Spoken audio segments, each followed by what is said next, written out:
Kemudian diadukan, tuannya dipanggil. Panggil juga.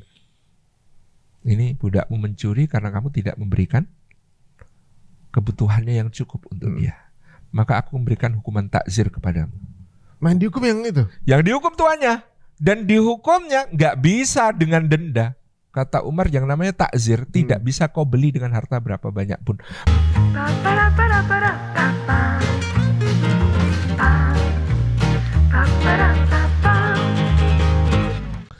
Berarti mindsetnya udah beda. Mindsetnya jadi beda. Kata dia, ini konsep kekuasaan kalau pakai la ilaha illallah, yang menderita pemimpinnya, gitu loh. Jadi la ilaha kerja nih gitu ya. Kok jadi gue yang kerja nih gitu? Karena la ilaha illallah itu membuat kepemimpinan menjadi bukan sebuah kemuliaan dan kebebasan, tetapi keterikatan dan tanggung jawab. Berarti tergantung niat dan pemahaman sebenarnya. Juga, gitu. Makanya kalau ada orang menerima kekuasaan dengan niat gitu ya, dengan niat, apalagi itu di tengah umat Islam, dengan niat untuk menjadikan kekuasaan itu untuk kepentingan dirinya, dia lebih on dari Abu Jahal. Nah, itu. Ya juga. Karena Abu Jahal paham kalau pakai la ilaha illallah itu kekuasaan itu menjadi sangat terbatas, terikat, dan tanggung jawabnya sangat besar.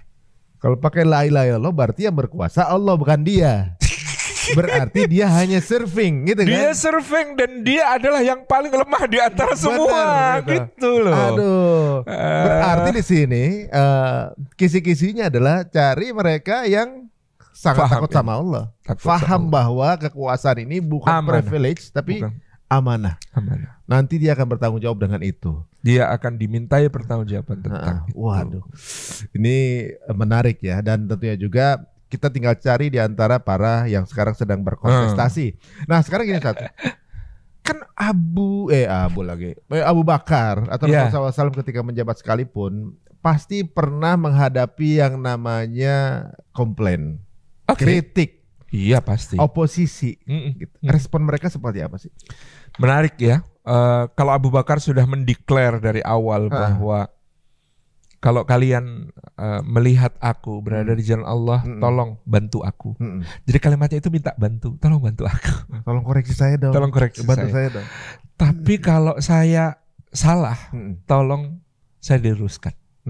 Artinya di sini Abu Bakar As-Siddiq berada pada titik yang sangat bijaksana, menerima kritik, open, berani mendiskusikan masalah. Termasuk dengan Umar bin Khattab. Umar bin Khattab itu waktu mau sama Abu Bakar ditunjuk jadi pengganti, kan para sahabat komplain tuh. Wahai Khalifah Rasulullah, dulu saja ada Rasulullah, ada engkau, Umar keras sama kami. Nanti kalau nggak ada Rasulullah, nggak ada engkau, dan Umar memegang kekuasaan tertinggi di antara kami, habislah kami ini. Kata Abu Bakar, enggak, coba kamu perhatikan. Umar itu selalu menjadi penyeimbang. Karena Rasulullah lembut, aku lembut, Umar keras. Tapi kalau aku dan Rasulullah sedang tegas, Umar justru lembut. Itu kata Abu Bakar. Maka misalnya dalam kasus Quran, Umar usul, ini para hufat, para qurra pada gugur, banyak yang syahid. Kalau dibiarkan nanti Quran hilang. Kata Abu Bakar, nggak mungkin Quran hilang. Kan Allah sudah janji untuk menjaga Quran. Iya, kata Umar, tapi cara Allah menjaga itu melibatkan kita, gitu ya. Lah, kami benar-benar inna nahnu nazzalna dzikra wa inna lahu lahafidun. Kami yang benar-benar menurunkan Al-Quran dan kami yang benar-benar menjaganya, kan kata Allah gitu. Nah kan katanya kami, bukan aku, kata Umar. Maka pasti kita perlu mendapatkan pahala dengan terlibat dalam menjaga Al-Quran sesuai dengan perintah Allah, kata Umar. Terus apa usulmu? Kita tulis jadi mushaf. Jangan cuma dihafalan orang-orang yang orang itu bisa mati, kata Umar. Wah Umar, ini Rasulullah nggak pernah nyuruh begini nih. Jadi waktu itu tuh sudah dialog tentang ini bid'ah atau bukan, itu sudah ada. Gitu kan. Jadi ini juga jadi menarik. Ya, kata Abu Bakar, ya Umar, hadi bid'atun ma amara Nabi Rasulullah SAW. Ini bid'ah wahai Umar. Rasulullah nggak nyuruh kita nulis Quran satu mushaf terkumpul, itu nggak ada. Kata Umar, kalau kita biarkan dan Quran hilang, apakah engkau sanggup ditanya di hadapan Allah? Oh ya sudah. Akhirnya kemudian Abu Bakar ngikut. Jadi masukan itu sangat diterima. Meskipun dalam konteks tertentu Umar menemukan Abu Bakar kalau sudah tegas sekali. Ketika Abu Bakar mau memerangi orang yang menolak membayar zakat pada zamannya. Mikirnya Umar begini, ini ada Romawi, ini ada Persia, semua angkatan perangnya mengarahkan pedang ke kita. Ini ada nabi-nabi palsu, namanya Musailamah Al-Kadzab, Al-Aswad Al-Ansi. Mereka punya pengikut-pengikut banyak siap menyerang kita. Ini ada orang-orang riddah, orang-orang yang murtad, karena mereka setelah Rasulullah wafat, ngiranya udah selesai, mereka mau angkat senjata lagi kepada Islam. Lah kok Abu Bakar itu kepikiran orang yang cuma nggak mau membayar zakat, mereka masih sholat, mereka masih syahadat, mau diperangin juga gitu.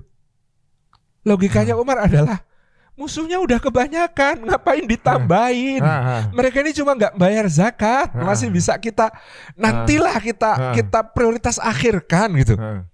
Kata Abu Bakar, wahai Umar, bukankah Allah di dalam Al-Quran menyatukan perintah salat dan zakat, wa aqimus salata wa atuz zakat. Kata Umar, iya juga, cuman enggak Umar. Kalau mereka menolak memberikan tali kekang unta yang biasa mereka berikan kepada Rasulullah, maka aku akan perangi mereka.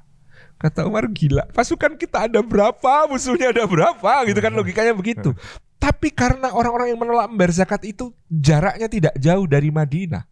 Ketika Abu Bakar bertindak kepada mereka, yang murtad, yang nabi palsu, yang Romawi dan Persia kemudian tahu, waduh ternyata penggantinya Muhammad hebat juga.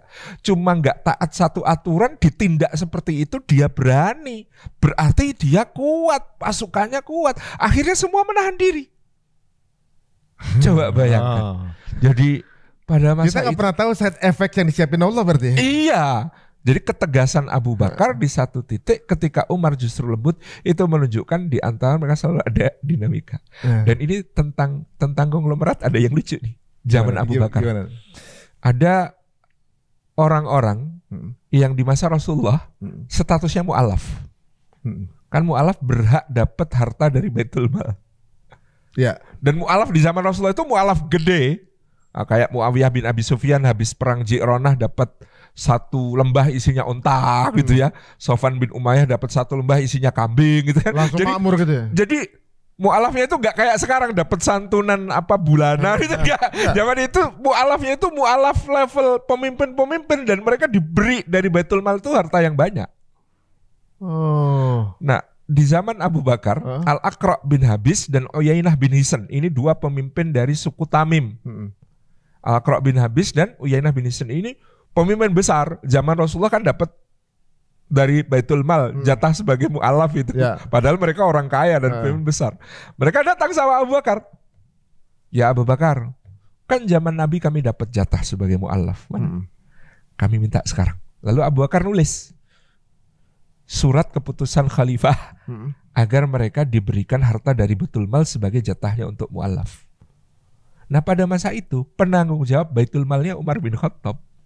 Terus dibawalah surat itu ke Umar bin Khattab. Kemudian sama Umar dirobek-robek. Mu'alaf apaan? Kalian masuk Islam udah berapa lama masih minta dianggap mu'alaf? Gak sudi, gak ada. Ini jatahnya fakir miskin masih banyak yang harus diberikan. Gak buat kalian, kata Umar. Ketakutan mereka kan diamuk sama Umar di Baitul Mal menghadap Abu Bakar. Ya Abu Bakar, khalifahnya siapa? Kamu atau Umar? Kami dapat surat perintah dari kamu sebagai khalifah untuk ngambil harta di Baitul Mal, sama Umar dirobek-robek suratmu. Jadi khalifahnya siapa? Abu Bakar cuma ketawa. Kalau soal itu Umar lebih tahu untuk siapa harta Baitul Mal, sehingga kalau Umar mau jadi khalifah aku persilahkan dia sekarang kok. Jadi kalau soal keberpihakan kepada orang-orang yang semacam ini, Umar paling tegas gitu kan. Mungkin Abu Bakar mikirnya ya udah deh zaman Rasulullah mereka dapat, ya sudah sekarang dapat. Tapi kata Umar, mu'alaf gimana? Udah berapa tahun masuk Islam ngaku mu'alaf terus. Dan bukan orang nggak mampu gitu loh, hal semacam itu tuh.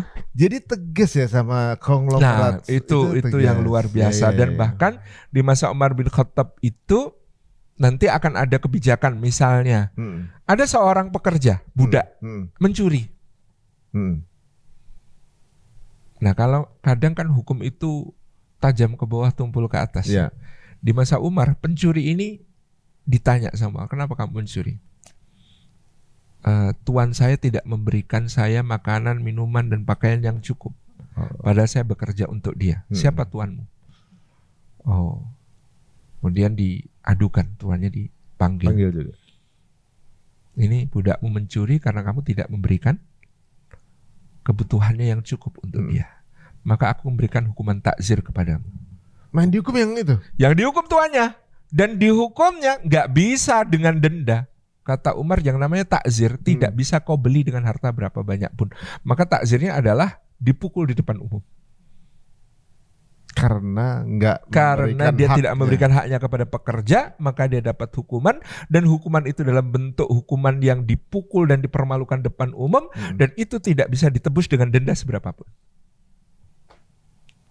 Wah, jadi sejak saat itu ngeri kali punya budak yang kita salah treatment, jadi ngeri dong. Kan itu jadi peringatan buat semua orang. Orang akhirnya tahu, wah kalau begitu kita harus memperlakukan budak dengan baik, kalau enggak akan dihukum kayak gitu oleh Umar gitu. Efek jerah jadi. Efek jerah, betul. Jadi pada masa itu ya hukum itu betul-betul diberlakukan untuk mencegah ada pelanggaran-pelanggaran lebih lanjut. Memang niatnya bukan hukum, tetapi niatnya adalah mencegah terjadinya pelanggaran-pelanggaran lebih lanjut. Semuanya seperti jatuhnya kayak apa namanya? Kayak edukasi jatuhnya sebenarnya ya. Iya, ada sisi edukasi atau ada sisi terapi gitu ya? Bagaimana ya? Dan keberpihakan kepada masyarakat kecil itu sampai pada level dia berhak dan merdeka menentukan haknya. Amr bin Al-As itu kan membangun benteng Fustat di Kairo.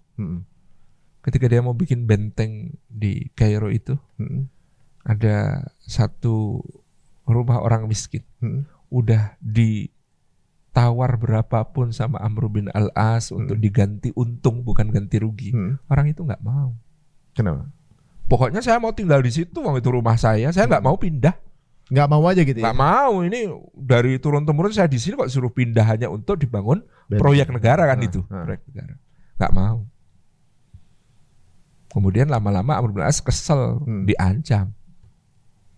Ketika dia diancam, dia berangkat ke Madinah ngadu sama Umar. Saya diancam nih, gara-gara demi proyek negara, saya disuruh pergi, diiming-imingi uang sekian-sekian. Saya nggak mau pergi, saya maunya di situ.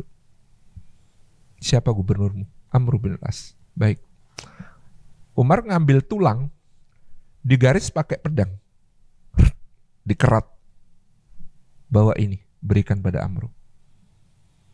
Dibawa. Ketika Amr bin Al-As mau menekan dia lagi, pindah nggak nih? Mau untuk proyek negara nih, gitu kan? Pindah nggak? Dia tunjukkan. Tahu ini apa? Amru langsung gemeter. Ini dari Amirul Mukminin. Iya. Ini dari Umar. Iya. Baik, saya tidak mau mengganggu kamu lagi. Jadi benteng kota Fustat itu yang harusnya lurus bagus gitu kan. Nah itu jadi melengkung begini. Sekarang begitu sekarang? Dulu waktu itu. Nggak, sekarang masih ada nggak sih? Nggak ada, sudah nggak ada. Itu jadi melengkung begini. Karena ini nggak mau digusur gitu. Dan dia nggak mau digusur itu haknya dilindungi oleh pemerintah pusat. Dilindungi oleh Umar bin Khattab. Dan pesannya cuma segaris tulang itu. Kata Amru, ini peringatan dari Umar. Kalau aku nggak lurus, aku diluruskan pakai pedang nih. Jadi lebih baik proyeknya yang bengkok, tapi hak rakyat harus tetap tegak lurus gitu. Ngeri kalau zaman dulu tarbiyahnya udah dapet ya, pemimpinnya juga ya, begitu. Dan level merasakan tanggung jawab sebagai pemimpin itu kan besar sekali. Ya. Sehingga satu hari Utsman bin Affan itu kan dia punya padang gembalaan. Itu bersebelahan dengan padang gembalaan kekhalifahan. Jadi ini gembalaan milik negara, ini gembalaan milik Utsman, itu sebelahan. Kemudian Utsman kan lagi di situ ngawasi pekerja-pekerjanya, itu dia di sebuah kayak rumah panggung gitu ya di situ, terus dia ngarah-ngarahin gitu kan. Dia lihat ada orang tinggi besar jalan nutupin wajahnya karena ada angin di gurun kan bawa pasir ya gitu. Terus itu jalan ke sana. Lah Utsman mengenal itu Umar, itu khalifah ngapain di situ itu. Hai Amirul Mukminin, anginnya keras. Badai pasir ke sini. Enggak, ini tadi dihitung katanya untanya kurang 1. Loh. Unta milik negara itu kurang 1 di padang gembalaan Yang itu. nyari beliau sendiri? Beliau nyari sendiri. Ayolah biar aku suruh orangku untuk mencari. Amirul Mukminin ke sini gitu. Kata Umar, enggak Utsman, yang akan ditanya bukan pekerjamu itu tentang unta yang hilang. Kalau 1 unta hilang di sini, aku yang akan ditanya Allah.